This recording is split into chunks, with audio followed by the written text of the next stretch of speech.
The content presented on One India is for informational purposes only. The views and opinions expressed in the news segments, interviews, and commentary are those of the individuals or sources featured and do not necessarily reflect the official policy or position of One India.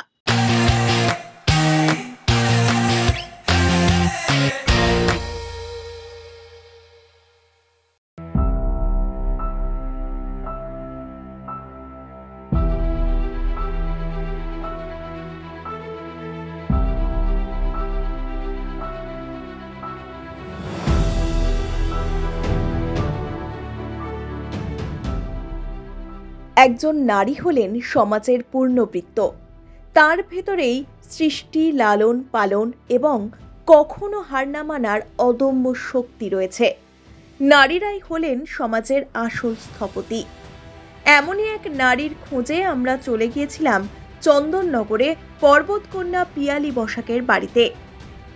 প্রতিকূল পরিস্থিতি তাকে দমিয়ে রাখতে পারেনি। তুষার ঝড়ের মধ্যেও এভারেস্টের চূড়াকে পাখির চোখ করে এগিয়ে গিয়েছেন পিয়ালি। দুর্গম পথ অতিক্রম করে একে একে জয় করেছেন ৬টি পর্বতশৃঙ্গ।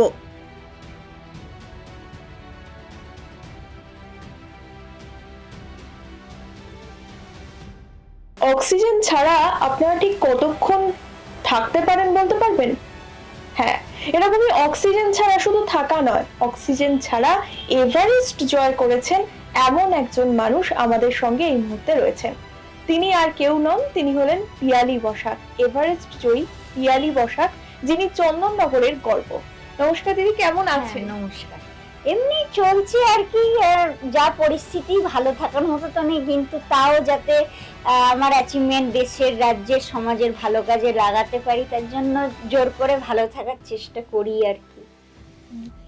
তো এই যে এভারেস্ট জয় করেছেন, আমি যেটা দিয়ে প্রথমে শুরু করলাম যে অক্সিজেন ছাড়া, তো কিভাবে সম্ভব সেটা? মানে সাধারণ মানুষের পক্ষে তো অক্সিজেন ছাড়া 1 মিনিটও হয়তো থাকা সম্ভব নয়, সেক্ষেত্রে কিভাবে সম্ভব সেটা হলো? আমি 5 বছর বয়স থেকেই তো হিমালয়ে যাচ্ছি, দৌড়াদৌড়ি করি ওখানে। আমি যখন, আমার মা বাবা তো আমাদের নিম্ন মধ্যবিত্ত পরিবার থেকে হলেও মা বাবার খুবই ইচ্ছে ছিল পড়াশোনাটা ভালো করে করাবেন, তো তাই জন্য পাড়া প্রতিবেশীর থেকে উঁচু ক্লাসের যে পুরনো বইগুলো সেইগুলো নিয়ে আসতো, হাফ দামে হোক বা চেয়ে চিনতে হোক, নিয়ে এসে আমাদের একদম 4-5 বছর বয়স থেকে পড়াতো। সেই রকমই নানা রকম পড়াতে পড়াতে কিশোরলয় বইতে যে তেনজিং নোরগে শেরপা এডমন্ড হিলারির এভারেস্ট বিজয় গল্পটা আছে, ওইটাও পড়িয়েছিলেন। তো সেইটা আমার এত ভালো লেগে গিয়েছিল যে আমারও মনে দাগ কাটে যে আমি ওরম এভারেস্টে উঠবো তেনজিং নোরগে শেরপার মতো। আমার মা বাবা 5 বছর বয়স থেকে হিমালয়তে আমরা যাওয়া শুরু করি। তো সেই গিয়ে ওই যে কেদার, গঙ্গোত্রী, গোমুখ, কাশ্মীরে অমরনাথ সব আমি 5-6 বছর বয়স থেকে গিয়েছিলাম। তো ওখানে গিয়ে আমি দিনে ওরম 14-15 কিলোমিটার বা তার বেশি দৌড়াদৌড়ি করে নিতাম। পাহাড়ে যেটা দরকার হয় হৃৎপিণ্ড আর ফুসফুস, এই দুটো খুব স্ট্রং দরকার হয়। তো আমার হয়তো ছোটবেলা থেকে ওইভাবে ওগুলো তৈরি হয়ে গিয়েছিল শেরপাদের মতনই আর কি। তো আমার সেই থেকে ওই জন্য আমি যে যাই, অন্যদের যেখানে 50-60 অক্সিজেন স্যাচুরেশন চলে যায় অক্সিমিটারে মাপলে, আমার সেখানেও 97-98 অক্সিজেন স্যাচুরেশন থাকে। মানাসলুতেই যখন সামিটে যাচ্ছি দেখছি যে অক্সিজেন মাস্ক লাগিয়ে কোনো শ্বাস প্রশ্বাস নিতে পারছি না, অক্সিজেন মাস্ক খুলে ভালো মতো শ্বাস প্রশ্বাস নিতে পারছি। তো আমি তো ওইরকম অক্সিজেন মাস্ক খুলেই তো আমি মানসর 2018-তে সামিট করলাম। তাহলে যেখানে অক্সিজেনও পাচ্ছি না, আবার ভারী একটা সিলিন্ডার বই নিয়ে যেতে হচ্ছে, তার থেকে আমি ভাবলাম যে তাহলে অক্সিজেন ছাড়াই করি। কারণ অক্সিজেন যদি অল্প একটু ব্যবহার করে ফেলি তাহলে কিন্তু আর অক্সিজেন ছাড়া করা যায় না, কারণ তখন আর বডি অ্যাডজাস্ট করতে পারবে না কম অক্সিজেনের সাথে। প্রথম থেকেই তাই জন্য আমি অক্সিজেন ছাড়াই। তো এখনো পর্যন্ত এরকম কতগুলো পর্বত শৃঙ্গ জয় করেছে? আমি এখনো পর্যন্ত 6টা উচ্চতম শৃঙ্গ আরোহণ করেছি, পৃথিবীর উচ্চতম। এভারেস্ট লোৎসে হচ্ছে 4র্থ উচ্চতম, মাকালু 5ম উচ্চতম, 7ম উচ্চতম হচ্ছে ধৌলাগিরি, 8ম উচ্চতম মানাসলু, 10ম উচ্চতম হচ্ছে অন্নপূর্ণা।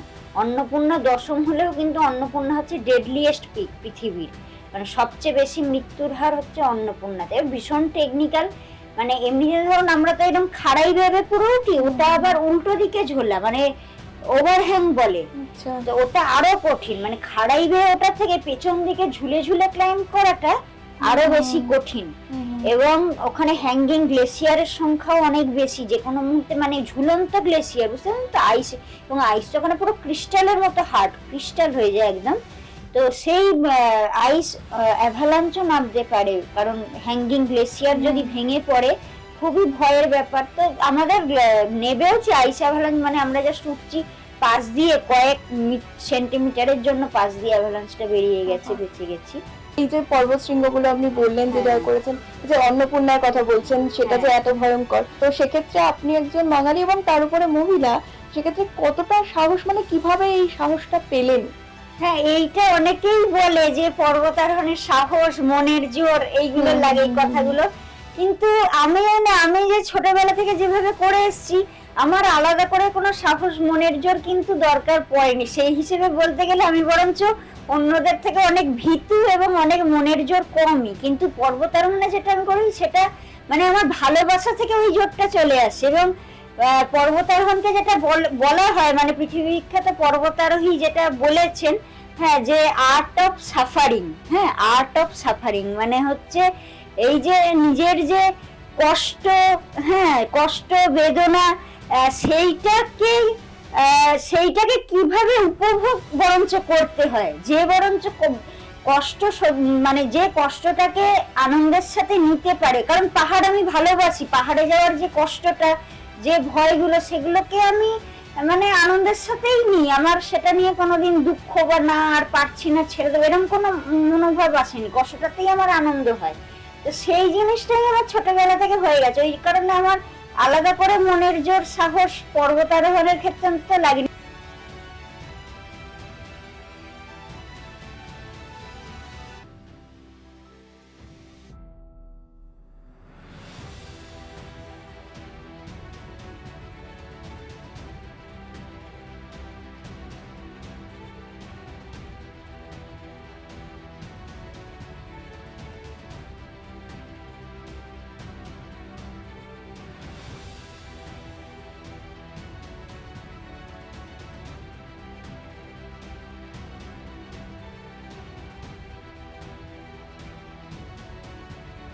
একজন মহিলা যদি পাহাড়ে যেতে চান বা আপনার মতোই যদি তার শৃঙ্গ জয়ের ইচ্ছা থাকে, তাহলে সেইটা পূরণ করার জন্য কি কি দরকার আপনি কি বলবেন? মানে পাহাড়ে চড়ার কোনো ট্রেনিং বলতে পারেন, মানে পুরো প্রসেসটা কি কি দরকার? প্রথমত তো এগুলো ছোটবেলা থেকে স্টেপ বাই স্টেপ, আমরা যেমন পড়াশোনা করি স্টেপ বাই স্টেপ, নার্সারিতে ভর্তি হলাম 1, 2, তারপর হায়ার সেকেন্ডারি, কলেজ গেলাম, ইউনিভার্সিটি, পাহাড়েরও সেই রকম স্টেপ বাই স্টেপ, এবং পাহাড়ে আরো বেশি করে সেটা মেনে চলতে হয়, কারণ পাহাড়ে তো লাইভ রিস্কের ব্যাপার, এখানে হার জিত মানে জীবন মৃত্যুর ব্যাপার। তো আমাদের সেই কারণে ট্রেনিং প্র্যাকটিস খুবই ডিসিপ্লিনের সাথে করতে হয়, কিন্তু এটাতে ভয় পাওয়ার কিন্তু পর্বতারোহণে কিছু নেই। অনেক মানে মৃত্যুর হার হয়তো বেশি ঠিকই, কিন্তু সেটা হয় নিয়ম ভাঙলে বা কোনো ভুল করলে, তখনই কিন্তু দুর্ঘটনাগুলো ঘটে।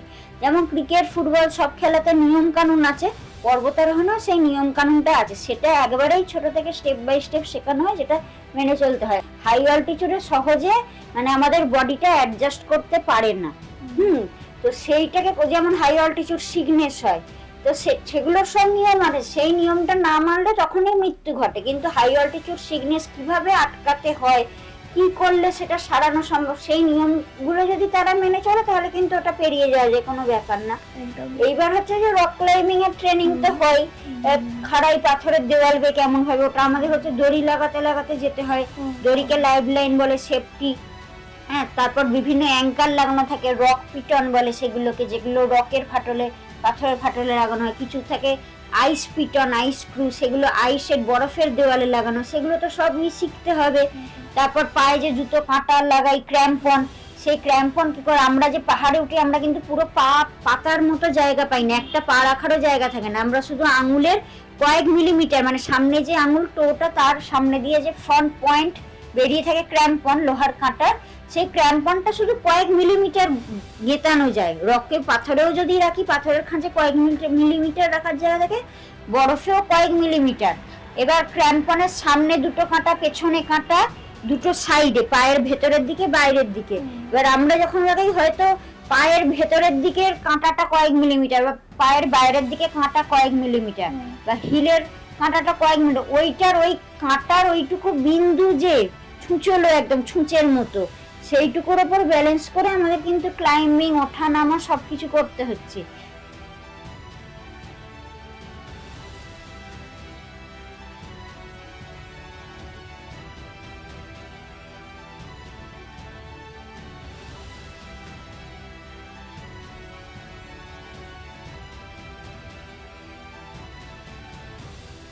আপনার এই যে এতগুলো পর্বতশৃঙ্গ জয় করেছেন, তো এর মধ্যে কোনো একটা স্মরণীয় ঘটনা যেটা দর্শককে মানে টাচ করবে আর কি? হ্যাঁ, স্মরণীয় তো অনেকই ঘটে, তার মধ্যে এভারেস্টটা বলি। এভারেস্টে আমি তো তুষার ঝড়ে গিয়েছিলাম, যেটা সারা পৃথিবীতে আজ পর্যন্ত কেউ এভারেস্টে তুষার ঝড়ের মধ্যে পড়ে বেঁচে ফিরে আসতে পারেনি। সেখানে আমি তুষার ঝড়ের মধ্যে আরোহণ শুরু করেছিলাম সব জানার পরেও। আর যখন ও পড়ে গিয়ে আবার উঠতে যাচ্ছি বা উপর দিকে উঠছি, আমরা তো খাড়াই ভেবে উপর দিকে তাকিয়ে উঠতে হচ্ছে। পুরো এই যে বড় তুষার ঝড়ের ঝাপটাটা তো পুরো মুখে আসছে, পুরো খুবলে নিয়েছিল চামড়া। আর ওই বরফগুলো আবার ওপরে খাড়াই ভেবে নামছে, সেটা পুরো মুখের ওপর চলে আসছে। এবং আমি যেহেতু অক্সিজেন ছাড়া নাক মুখ দুটো দিয়ে তো জোরে জোরে নিঃশ্বাস নিচ্ছি, ওখানে তো অক্সিজেন নেই, হাঁ করে জোরে জোরে নিচ্ছি। মুখের ভেতরে পুরো বরফটা গিয়ে ঢুকে যাচ্ছে, নাকের ভেতরে পুরো ঢুকে যাচ্ছে, চোখের ভেতরে পুরো বরফটা এসে ঢুকে যাচ্ছে। এভারেস্ট অভিযানে যেটা হলো যে আমরা কোনো বড় স্পন্সর বা কিছু পাই না, মানে ক্রিকেট ফুটবলে যেমন অনেক sponsor, government support, corporate support, আমাদের একদমই নেই। রোটারি ইন্টারন্যাশনাল আমাকে অনেকটাই হেল্প করেছিল, আর বাকিটা পুরোটাই ক্রাউড ফান্ডিং, মানে 35 লক্ষ টাকা খরচ ছিল। এভারেস্ট লোৎসে চতুর্থ উচ্চতম দুটো একসাথে করেছিলাম, 35 লক্ষ টাকা খরচ ছিল। এবার ক্রাউড ফান্ডিং হচ্ছিল, আর যেটা রোটারি ইন্টারন্যাশনাল দিয়ে মোটামুটি 25-26 লক্ষ টাকা জোগাড় হয়েছিল, কিন্তু 35 লক্ষ টাকা তো খরচ। এবার আমরা তখন 1.5 মাস 2 মাস ধরে আমাদের অভিযান চলে, কিন্তু ওঠা নামা, উপরে মালপত্র রেখে এসে আবার নিচে নামা করে করে লাস্টে যখন সামিটে যাচ্ছি, ওটাকে বলে ওয়েদার উইন্ডো, মানে ওখানে সবসময় তুষার ঝড় চলে, ধস নাবে। তার মধ্যে সব পরিকল্পনা ক্যালকুলেশন করে যে 2 দিন ভালো ওয়েদার থাকবে, ওয়েদার ফোরকাস্ট পাওয়া যায়, সেই সময় আমাদের সামিট করে নেমে চলে আসতে হয়। তো সেই ওয়েদার ফোরকাস্ট অনুযায়ী যে ওয়েদার উইন্ডো, এবার আমরা তো সবাই যাচ্ছি ক্লাইম্বিং এ, কিন্তু আমার তখন যেহেতু পুরো টাকা জমা করতে পারিনি, আমার তখনও পারমিট আসেনি। এবার আমি যদি পারমিট ছাড়া সামিটে চলে যাই, তাহলে কিন্তু নেপালের আইন অনুযায়ী আমার জেল হয়ে যাবে এবং আমাকে ব্যান করে দেবে, আর কোনোদিন অভিযানে আসতে দেবে না।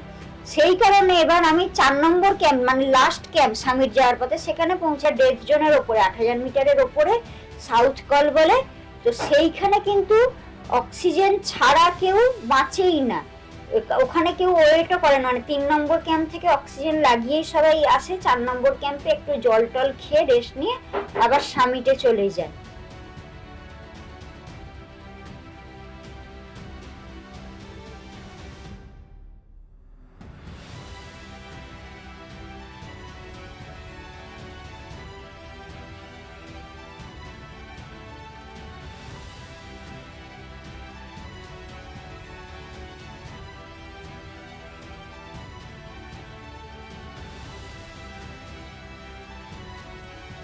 লোৎসে অত বড় হিমালয়তে আমরা একা এবং তুষার ঝড়ের সাথে লড়াই করছি, কিন্তু এটা মানে আজ পর্যন্ত পৃথিবীতে কেউই পেরে উঠতে পারেনি। এবং আমার শেরপা স্যারও বলেছেন যে মানে এরকম ভয়ঙ্কর, শেরপাদের অভিজ্ঞতা তো আরো বেশি হয়, তারা তো আরো বেশিবার যায় পাহাড়ে, যে এরকম ভয়ঙ্কর অভিজ্ঞতা ওনার জীবনেও প্রথম আর শেষ, মানে আর জীবনে কোনোদিন তুষার ঝড়ে উনি যাবেন না কোনো পাহাড়ে। আমি মানে আমার লক্ষ্য থেকে সরে আসি না, কারণ লোন আছে, যাবে, হ্যাঁ পয়সা আসবে যাবে, কিন্তু আমার যে অ্যাচিভমেন্ট গুলো বা এই যে আমাকে এত পরিমাণ স্কুল কলেজ ইউনিভার্সিটি থেকে ইনভাইট করে, এত ছাত্রছাত্রীরা, ছেলেমেয়েরা, ছোট ছেলেমেয়েরা উদ্বুদ্ধ হয়, এবং পর্বতারোহণটা তো দেশ গঠনের কাজে, ভবিষ্যৎ প্রজন্ম গঠনের কাজেও অনেক লাগবে।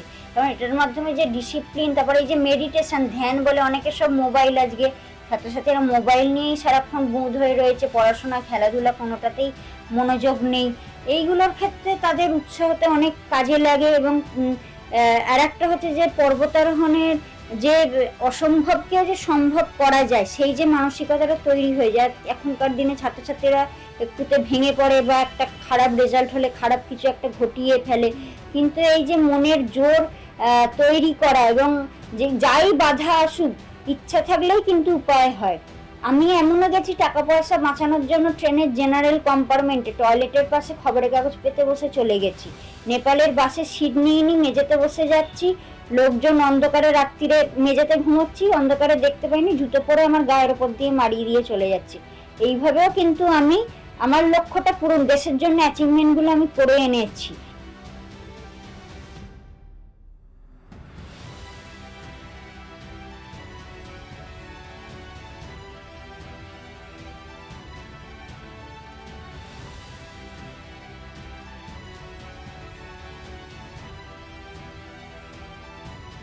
আপনি বলছেন যে পাহাড়ে মহিলারা নিরাপদ?